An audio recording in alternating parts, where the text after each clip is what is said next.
আগে মার্কিনীদের টিকা, তারপরে ভ্যাকসিনের কাঁচামাল ভারতে রফতানি। গত বছর করোনা মহামারী শুরুর সময় লড়াইয়ে আমেরিকার পাশে থেকেছিল ভারত। সেই ভারতই এখন করোনার দ্বিতীয় ঢেউয়ে রীতিমতো বেসামাল। তবে এই বিপদের সময় পাশে থাকার পরিবর্তে উল্টে হোয়াইট হাউসের নয়া সিদ্ধান্তে বিপাকে পড়তে হয়েছে নয়াদিল্লিকে।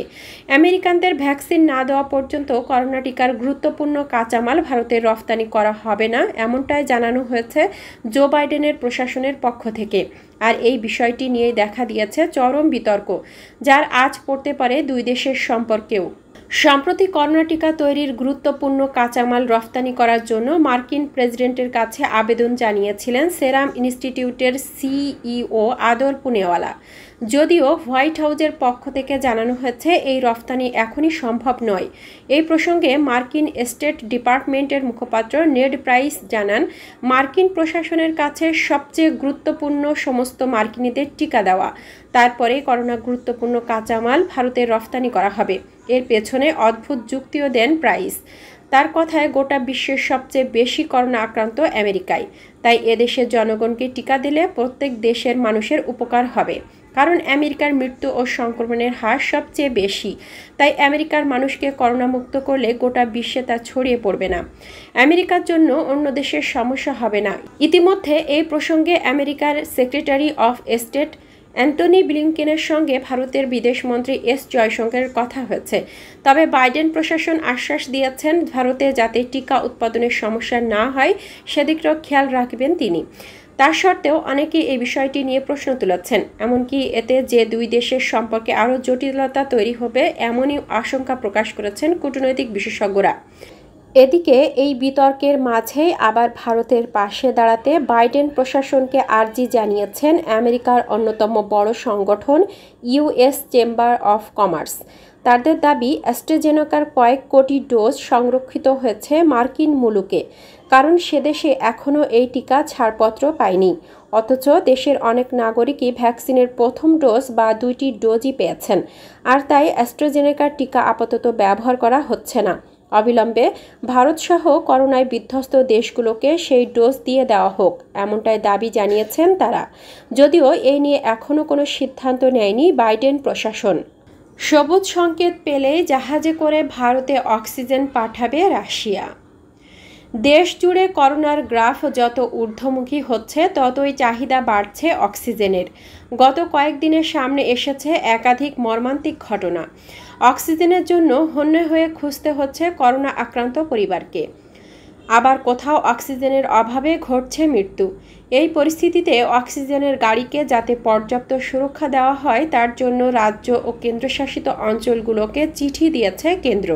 কারণ বিভিন্ন রাজ্য থেকে অক্সিজেন সংগ্রহ করা হচ্ছে, শুধু দেশেই নয় বিদেশ থেকেও অক্সিজেন আনা হচ্ছে। ইতিমধ্যে সাহায্যের হাত বাড়িয়ে দিয়েছে জাপান। এবার অক্সিজেন দিয়ে ভারতকে সাহায্য করতে চলেছে রাশিয়াও। রাশিয়ার সঙ্গে ভালো সম্পর্ক ভারতের। ইতিমধ্যে রাশিয়ার ভ্যাকসিন স্পুটনিককে ছাড়পত্র দিয়েছে ভারত। খুব শীঘ্রই রাশিয়ার এই ভ্যাকসিন দেওয়ার কাজ শুরু হবে। তবে একদিকে যখন ভ্যাকসিন নিয়ে প্রস্তুতি চলছে, অন্যদিকে ক্রমশই করোনার আক্রান্তের সংখ্যা বাড়ছে। সংক্রমণের হিসাবে প্রত্যেক দিন নতুন রেকর্ড তৈরি হচ্ছে। তথ্য বলছে, গত 24 ঘন্টায় 3 লক্ষেরও বেশি মানুষ করোনা আক্রান্ত হয়েছেন। মৃতের সংখ্যা প্রত্যেক দিন বাড়ছে। এই অবস্থায় ভারতকে সব রকম সাহায্যের আশ্বাস রাশিয়ার। এই মুহূর্তে ভারতের সবথেকে বেশি প্রয়োজন অক্সিজেনের। এই অবস্থায় ভারতকে মেডিকেল অক্সিজেন দেওয়ার প্রস্তাব দিল রাশিয়া। শুধু অক্সিজেন নয়, করোনা চিকিৎসার অন্যতম ওষুধ রেমডেসিভির দেওয়ার ঘোষণা মস্কোর। ভারতের তরফে গ্রিন সিগন্যাল পেলেই 15 দিনের মধ্যে অক্সিজেন ও রেমডেসিভির ভারতে রাশিয়া পাঠাতে তৈরি বলে জানানো হয়েছে। এই মুহূর্তে ভারতের সঙ্গে আলোচনা চলছে এগুলো পাঠানোর ক্ষেত্রে। মস্কোর তরফে জানানো হয়েছে যে প্রত্যেক সপ্তাহে 3 লক্ষ থেকে 4 লক্ষ রেমডেসিভির ভারতে পাঠানো হবে। শুধু তাই নয়, প্রত্যেক সপ্তাহে আরও বাড়ানো হবে বলে জানানো হয়েছে। অন্যদিকে সবুজ সংকেত পেলেই জাহাজে করে ভারতের উদ্দেশ্যে রওনা দেবে অক্সিজেন, এমনটাই জানানো হয়েছে রাশিয়ার তরফে। অন্যদিকে জার্মানি থেকে উড়িয়ে নিয়ে আসা হচ্ছে 23টি মোবাইল অক্সিজেন জেনারেশন প্ল্যান্ট। গোটা দেশ জুড়ে যখন অক্সিজেনের জন্য হাহাকার পরিস্থিতি, তখন প্রতিরক্ষা মন্ত্রকের এই সিদ্ধান্ত যথেষ্ট তাৎপর্যপূর্ণ বলে মনে করা হচ্ছে। জানা যাচ্ছে, কেন্দ্রীয় প্রতিরক্ষা মন্ত্রকের তরফ থেকে এই সিদ্ধান্ত নেওয়া হয়েছে। জানানো হয়েছে, প্রত্যেকটি অক্সিজেন জেনারেশন প্ল্যান্টের প্রতি মিনিটে অক্সিজেন উৎপাদন করার ক্ষমতা 40 লিটার আর প্রতি ঘন্টায় 2400 লিটার। প্রতিরক্ষা মন্ত্রকের মুখপাত্র ভারত ভূষণ বাবু জানিয়েছেন, আর্মড ফোর্সেস মেডিকেল সার্ভিসেস হাসপাতালগুলোতে রাখা হবে প্ল্যান্টগুলো।